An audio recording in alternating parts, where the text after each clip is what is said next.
Morning to you. It's Thursday, the 4th of January, 2018, and a warm welcome along to this morning's United Kingdom talk. What's it like out there? A little bit dreary. The rain stopped, fortunately. I did some washing yesterday.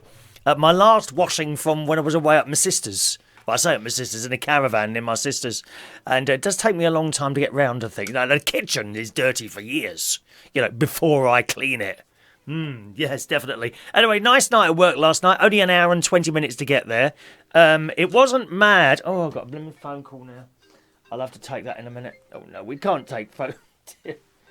How can that be ringing when I've turned the bell off? What do I do? Oh, that's it. There we go. I'll ring her back a little bit after the show. Only an hour and 20 minutes to get to work last night. How's that, eh?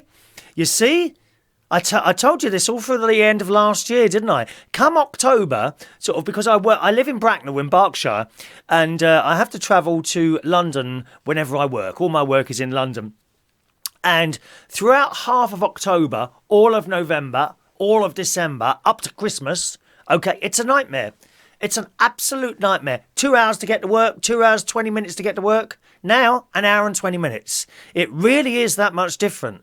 And I sailed through last night. No traffic anywhere other than a little bit on the Euston Road. In fact, I think it took me longer to get home last night. Because once again, we've still got the Uber blooming Prius drivers on the road. Why haven't they got rid of them yet? I thought they'd lost a contract or something like that. Can we get rid of them, please, as soon as possible so that I can get home in time for doing stuff? Yes, so that was on the way home last night. Not massively busy. I think we had 6 teams for the quiz, which became 4 teams because 2 of them dropped out and went in to see the theatre. The quiz is still going. The quiz is still going at the moment. Look, can I just shove this up here and I'll show you where it is? That's where we do our quiz every Wednesday night. At the King's Head Theatre Pub, Upper Street, Islington, every Wednesday from 8:30. If you want to go to a pub with character, that's where you want to be, boys and girls. Okay, so much character. In there are all pictures of stars, a few minor celebrities as well on the walls, people that have performed in the theatre, you see, and it's very wonderful in there. It really is. Let's say hello to some early adopters this morning. Good morning, early people.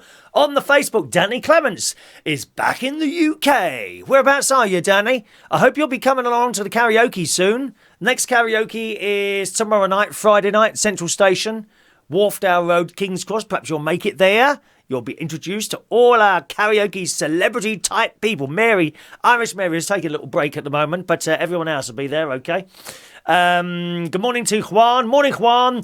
Rise and shine, Juan says, yes. And your tea bags are going to be posted in about 2 hours' time. So they should get to you. Now, there's a little thing here, Juan.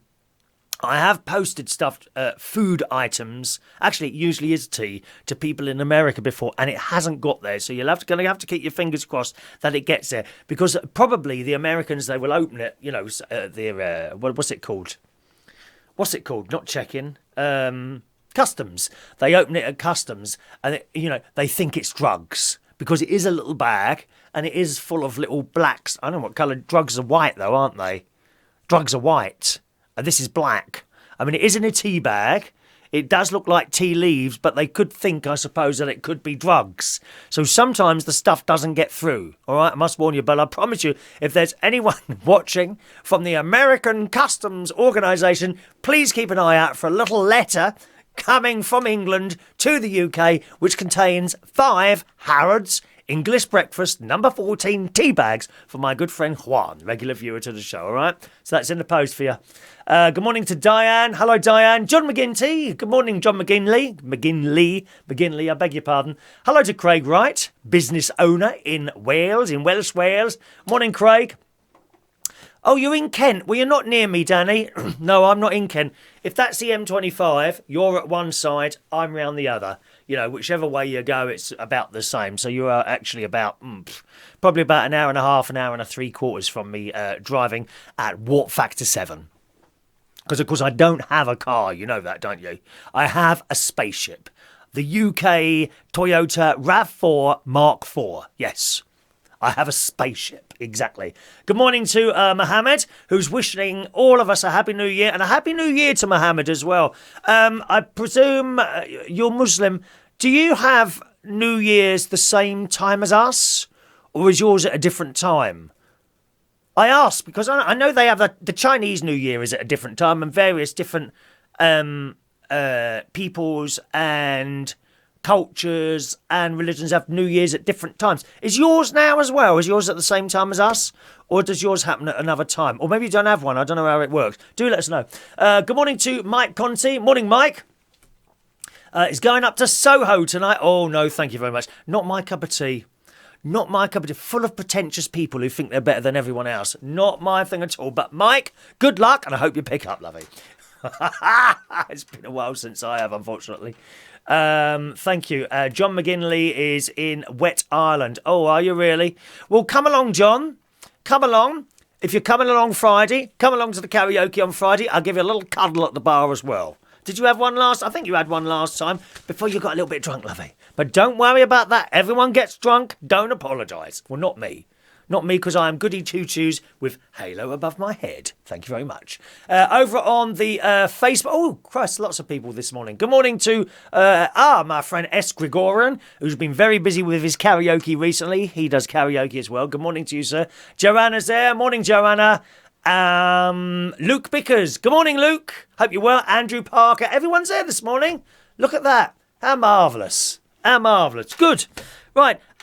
So... on my way to work last night, twice I saw little Christmas trees just chucked out in the gutter, and no one wants them anymore. Some of them with still the decorations on them. What's all that about? At least remove little bits of tinsel there. Unloved, unwanted Christmas trees. Oh, isn't that is sad. That is so sad. Unwanted, unloved Christmas trees that, just a few weeks ago were adorned in little baubles and little bits of tinsel and little crackers. I've got my Santa Claus is there. You may notice I've still got my Christmas decorations. If you're new to the show, you will be thinking, why has he still got his Christmas decorations up? Because when I was a child, there was always the 12 days of Christmas, right? And if you're a little bit superstitious, don't like walking under ladders or through mirrors or something like that, you will know that it is unlucky to take your Christmas decorations down before the 12th night. So on the 6th of January, in 2 days' time, is the day when you should be taking down your Christmas decorations. I have further proof for this. Further proof because in the Sun it says... Christmas is officially over, which of course it is.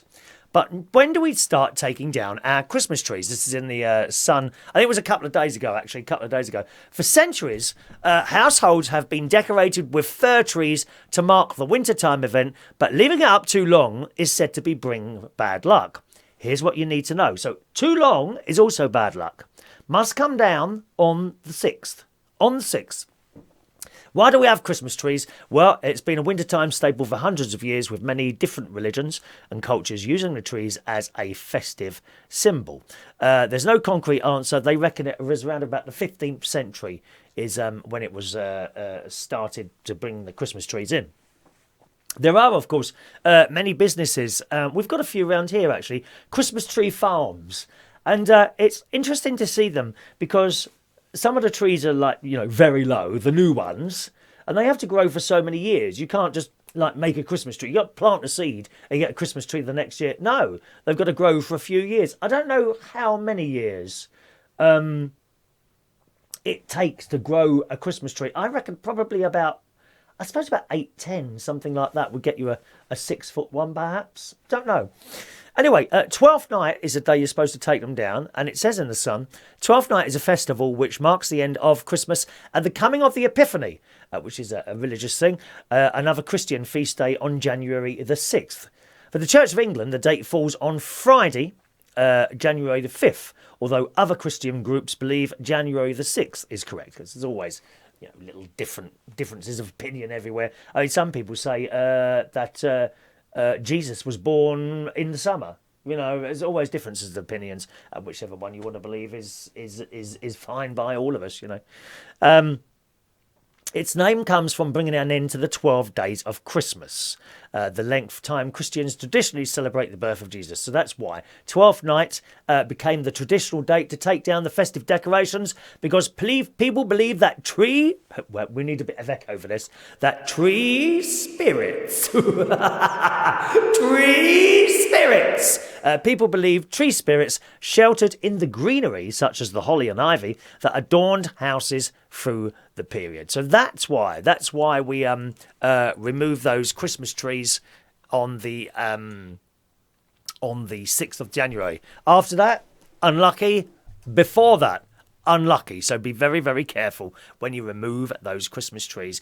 But it is sad seeing those like unwanted Christmas trees chucked out into the street.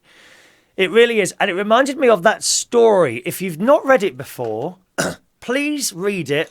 If you've got children, a wonderful story to read to children called The Little Fir Tree by Hans Christian Andersen. And it is, as I've just told you, like the story of trees and all that business. It is about a little tree, right? Christmas comes, and this tree is purchased and set up in people's houses, in someone's house, and children and people come and decorate it, little balls and fairies and tinsel and pretty lights flashing, and for a while it is the centre of attention. The tree stands there all proud, blinking away, and everyone's touching it. Wonderful tree, wonderful tree. Christmas is over, and it's not wanted anymore.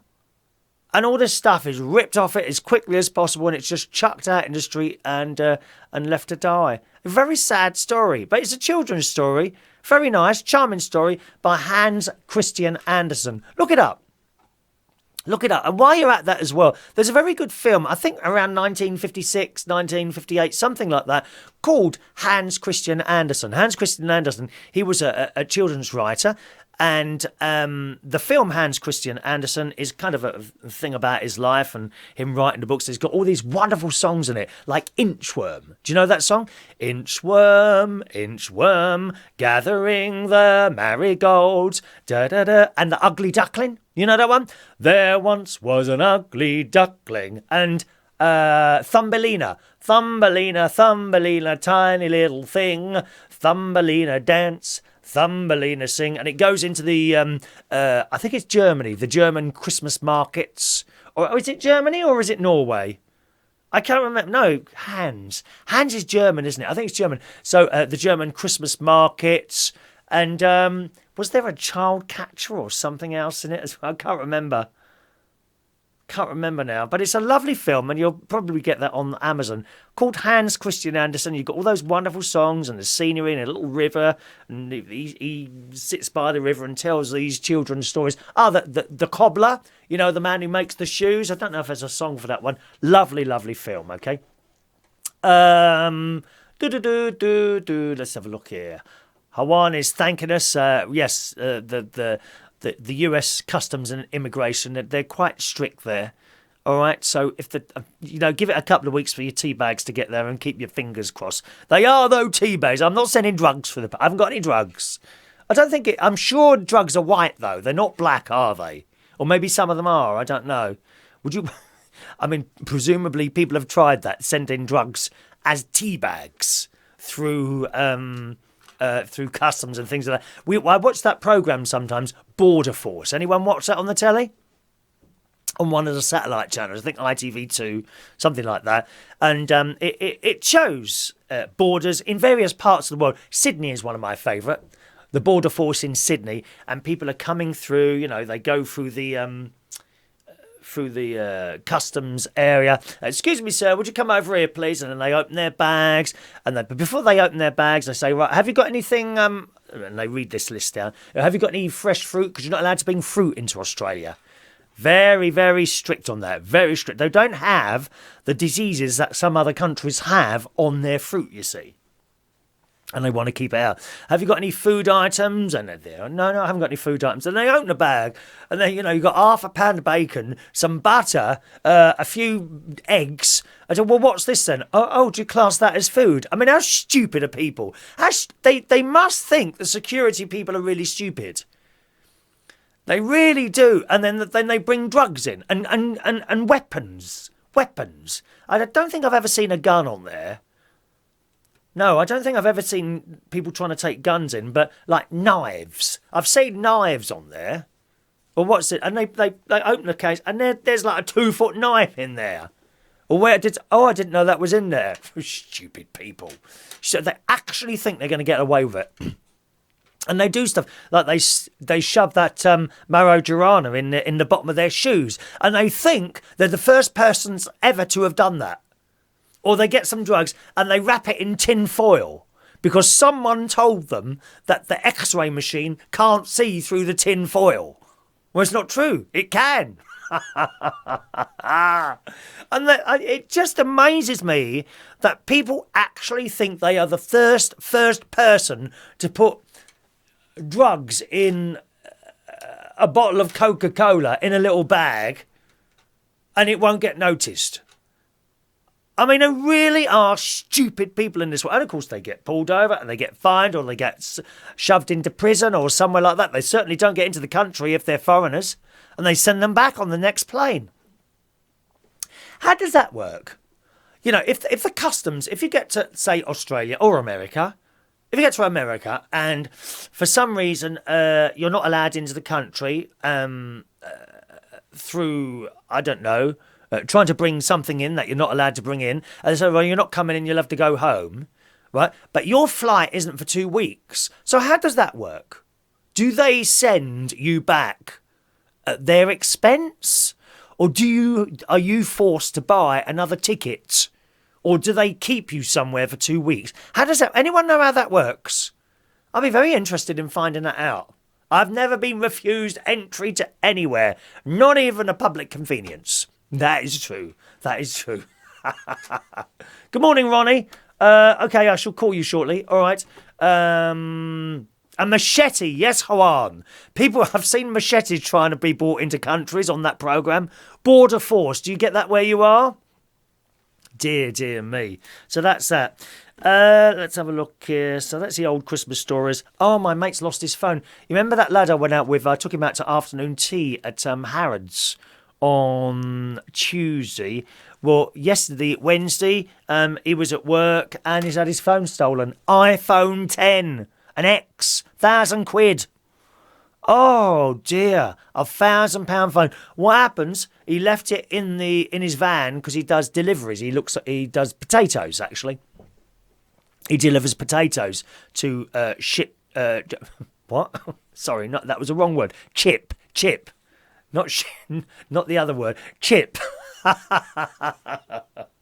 He delivers potatoes to chip shops and apparently left his phone in the car on the seat. He said he locked the door, delivered the potatoes, come back, the phone's gone.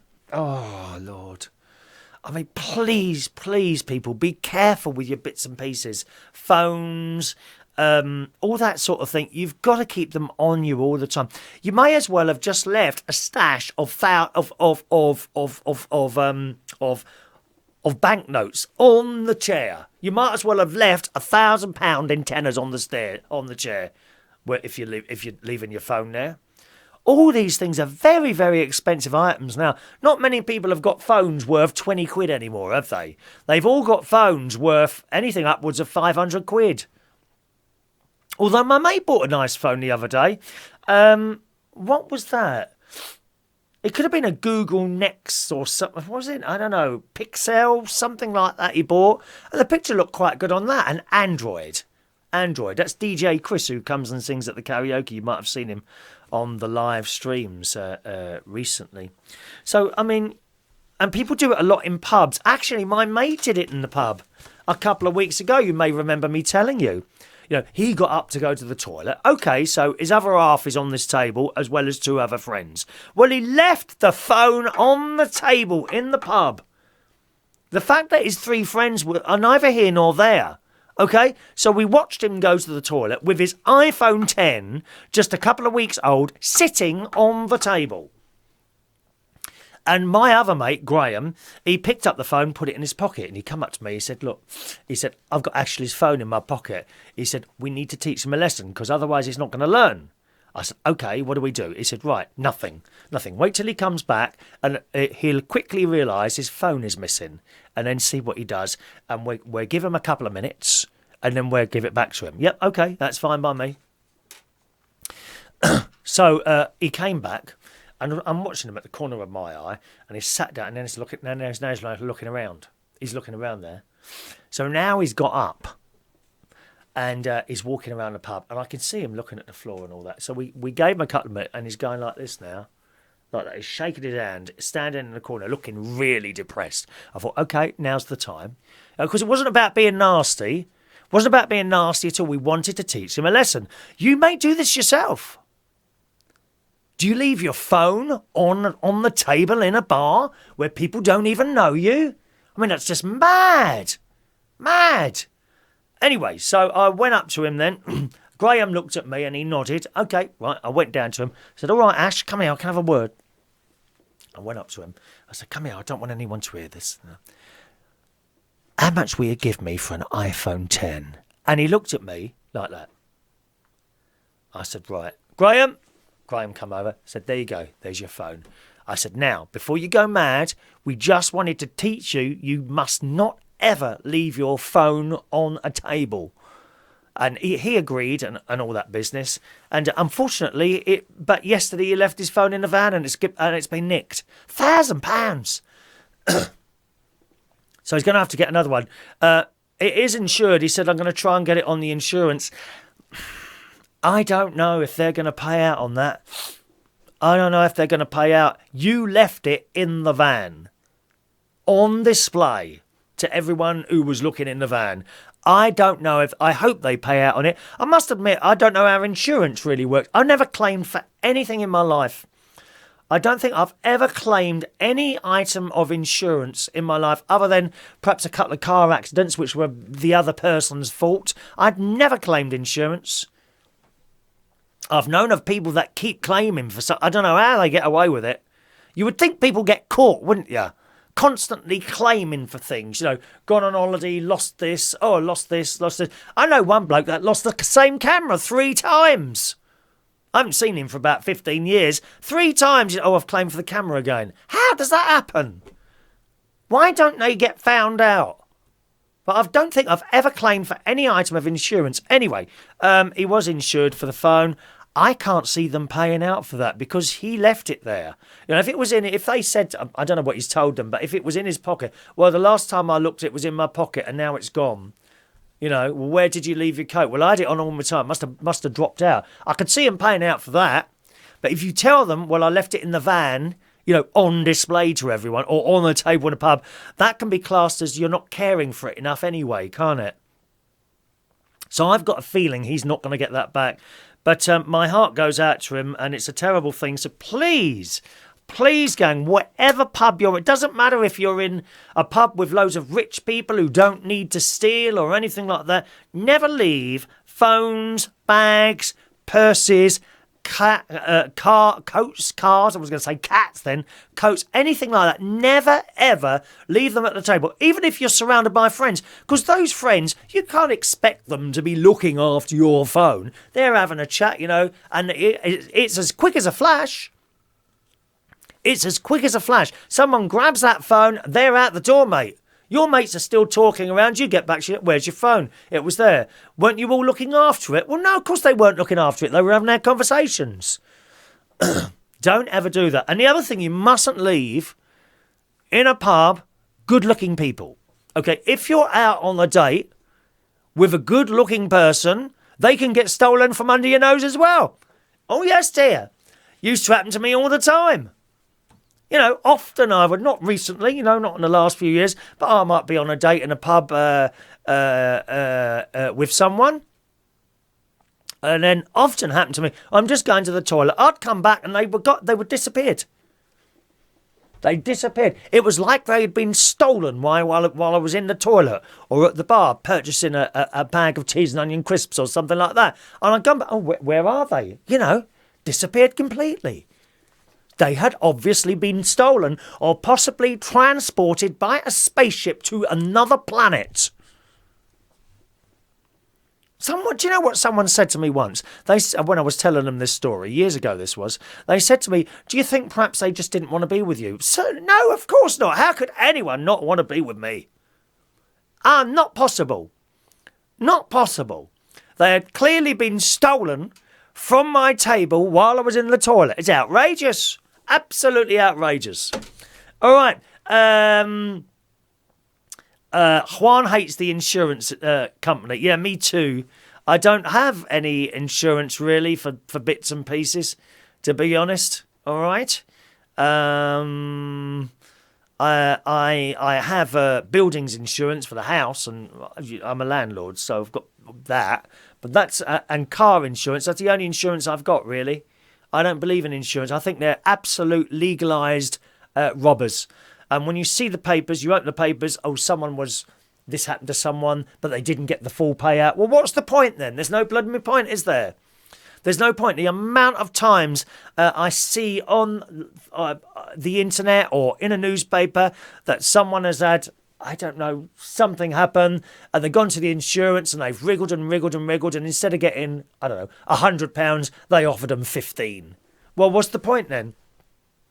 No point. Insurance companies, shot yourselves in the foot. I don't have any. And there's a lot of people like me, they won't have insurance except the insurance that they absolutely have to have, like car insurance. What a rip-off that is. How is it costing me £500 a year, when I've had no accidents for years? How is that possible? How? It's absolute rip-off insurance companies. And if I didn't have to have car insurance, I'm sure I probably wouldn't have it. But there we do. We do have to have that there.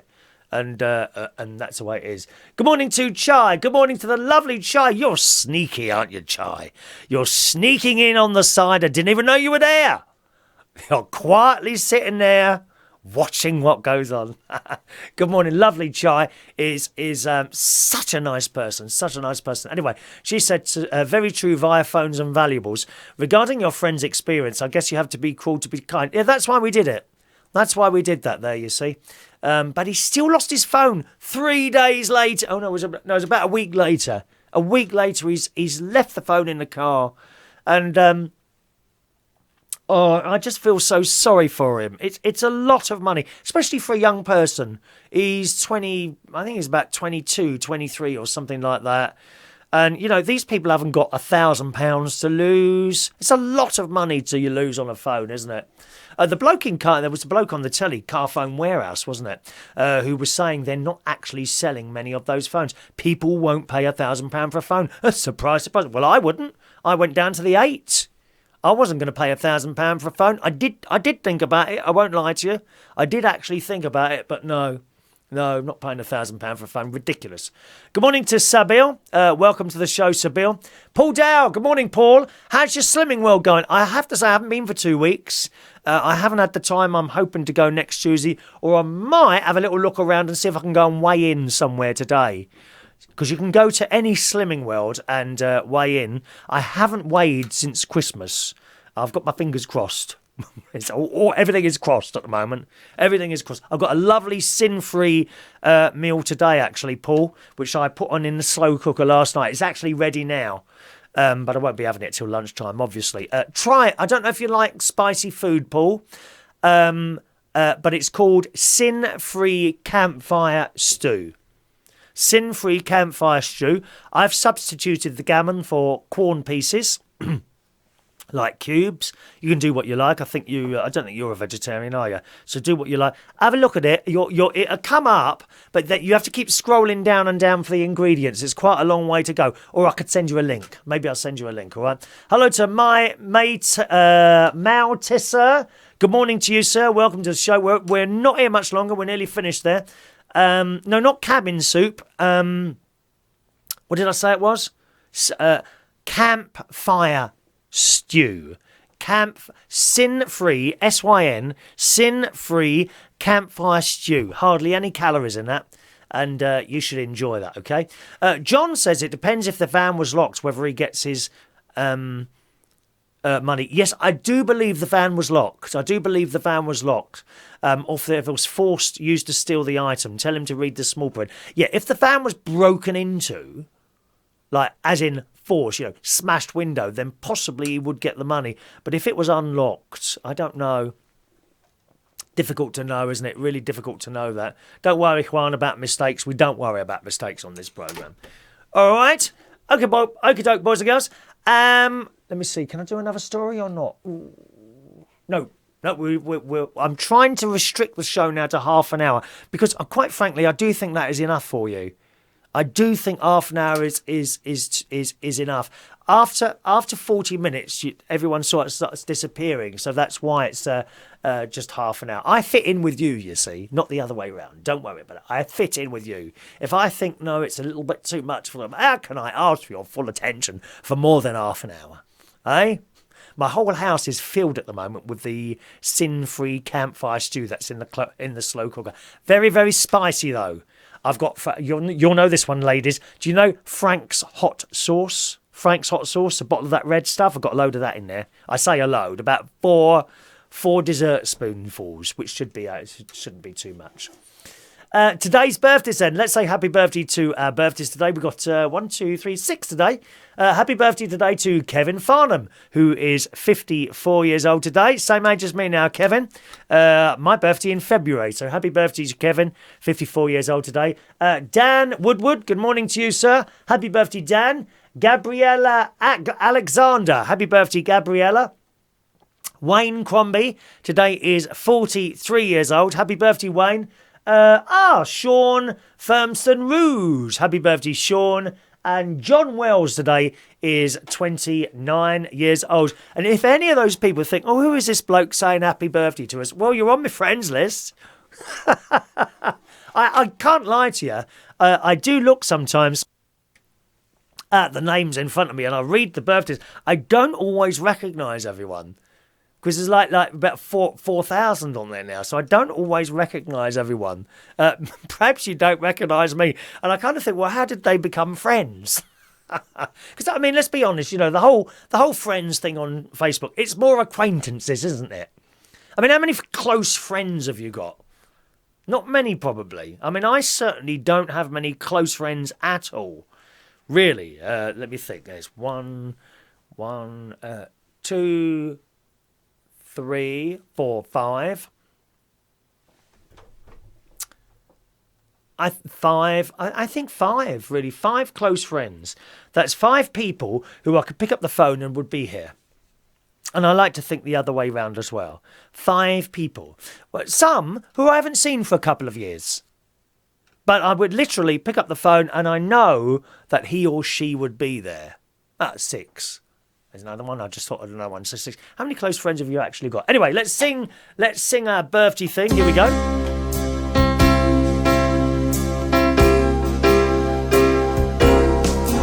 Happy birthday to you. Happy birthday to you. Happy birthday, Kevin, Dan, Gabriela, Wayne, Shaun and John. Happy birthday to you. Happy birthday, boys and girls. Have a lovely birthday, whatever you're doing. Chai says, I like a variety of spicy food. Yeah, me too. I look it up. Campfire stew. Sin-free, S-Y-N, sin-free campfire stew. And I don't know if you've got a slow cooker, Chai. That's what I love about that slow cooker. So last night, on the way home from work, I thought, I really fancy that campfire stew today. Sin-free campfire stew. And I stopped at a little Tesco's in an Esso garage, and it's got bell peppers, peppers in it. The spices is Cajun, paprika. I said there's another one. Garlic, chilies. There's another one. Cumin, coriander. They're the spices in there. Chopped up carrots, chopped up onions, baked beans, kidney beans, chopped up tomatoes. I think that's about it. And all in the slow cooker. Turn it on. 8 hours later, there's your dinner. I love the slow cooker. Is so easy. So easy to do that stuff, isn't it? It really is. Let's have a look. There we go. And that, yeah, it sounds nice, doesn't it? Chai, have a look. You won't be disappointed. Mine goes on for about 12 hours, but that's simply because I put it on at 1 o'clock this morning, and I'm going to have lunch probably by about 12:30 today, something like that. But I think 8 hours, 6 to 8 hours in the slow cooker, and that should do you all right. Okay, now we might be back tonight. If my mate's coming round tonight, you may have seen nighttime shows. We've done a couple of nighttime shows recently where we literally get a board game out and play it. And that's quite fun. So we might be back at some time tonight, depending on what we're doing. If not, thank you very much for watching the show and listening. Oh, incidentally, right at the beginning, you know the film at the beginning of all the Christmas lights? That is Kew Gardens at Christmas. That's finished now. Okay, so don't go down to Kew Gardens expecting to see the Christmas lights, because that is all finished now until next year. Okay, that'll do ya. I'll see you again very soon. Thank you very much for watching and listening to the show. And have a nice day. Bye-bye now.